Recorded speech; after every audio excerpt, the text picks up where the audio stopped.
महाराष्ट्र निकाय चुनाव में फडणवीस और शिंदे में घमासान। महाराष्ट्र की सियासत में इस वक्त लाडकी बहन योजना सिर्फ एक सरकारी स्कीम नहीं रह गई बल्कि चुनावी नैरेटिव की धुरी बन गई है। नमस्कार, आगाज टाइम्स देख रहे हैं आप। मैं हूं आपके साथ पलक शर्मा। स्थानीय निकाय चुनावों में जिस तरह मुख्यमंत्री फडणवीस और डिप्टी सीएम शिंदे दोनों ही मंच से इस योजना का श्रेय लेने की कोशिश कर रहे हैं, उससे साफ है कि राजनीतिक पार्टियां जान चुकी हैं कि महिला वोटर अब सिर्फ संख्या नहीं बल बन चुकी हैं। जिस प्रकार पहले मुस्लिम वोट बैंक को लेकर रणनीतियां बनती थी, अब उसी तर्ज पर पार्टियां महिला मतदाताओं की प्राथमिकता को केंद्र में रखकर अपनी पोजीशनिंग तय कर रही है। बीते कुछ वर्षों में महाराष्ट्र की महिलाएं न केवल कल्याणकारी योजनाओं में रुचि दिखा रही हैं, बल्कि यह भी साफ कर रही हैं कि वे उस नेता की तरफ झुकती हैं जो स्थिरता, भरोसे और सतत लाभ का आश्वासन दे सके। यही वजह है कि लाडकी बहन योजना पर क्रेडिट वॉर अचानक इतनी तेज हो गई है। शिंदे मंच से कहते हैं, योजना मेरे मुख्यमंत्री रहते हुए शुरू हुई थी, हमने इसे टीम के रूप में लॉन्च किया। तो कुछ ही घंटों बाद फडणवीस अमरावती से संदेश देते हैं, जब तक आपका देवा भाव मुख्यमंत्री है कोई पैसे रोक नहीं सकता।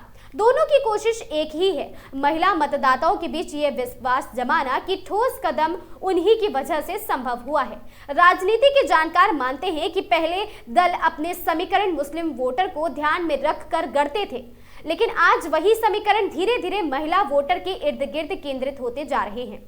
और साथ ही खासकर तब जब स्थानीय चुनावों में वोटिंग पैटर्न दिखता है कि महिलाएं लगातार बढ़ती संख्या में मतदान कर रही हैं और कई जगहों पर उनकी भागीदारी पुरुषों से अधिक भी निकलकर सामने आ रही है। इस बदलते सामाजिक परिदृश्य ने राजनीतिक रणनीति को एक आकार भी दे दिया है और अब हर दल यह सुनिश्चित करना चाहता है कि महिलाओं को न सिर्फ लाभ मिले बल्कि उन्हें अपनी योजनाओं का प्रत्यक्ष एहसास भी खुलकर सामने हो। उधर विपक्ष भी इस माहौल को भांप चुका है।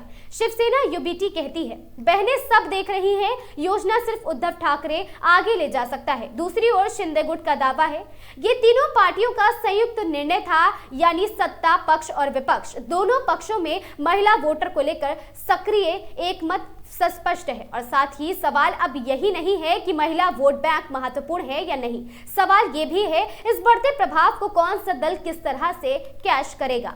राजनीतिक विश्लेषकों का मानना है कि मुस्लिम वोटर की तरह महिला वोटर भी एक समान एकमत समूह नहीं है। उनकी प्राथमिकताएं क्षेत्र, आर्थिक हालत, शिक्षा और योजनाओं तक पहुंचने के हिसाब से बदलती रहती है। इसलिए यह मान लेना कि महिला मतदाता एक तरफा झुक जाएंगी राजनीतिक रूप में सही निष्कर्ष नहीं होगा, लेकिन ये तय है कि आने वाले चुनावों में महिला वोट निर्णायक भूमिका निभा सकते हैं और पार्टियों की बढ़ती सक्रियता सबसे बड़ी गवाही हो सकती है।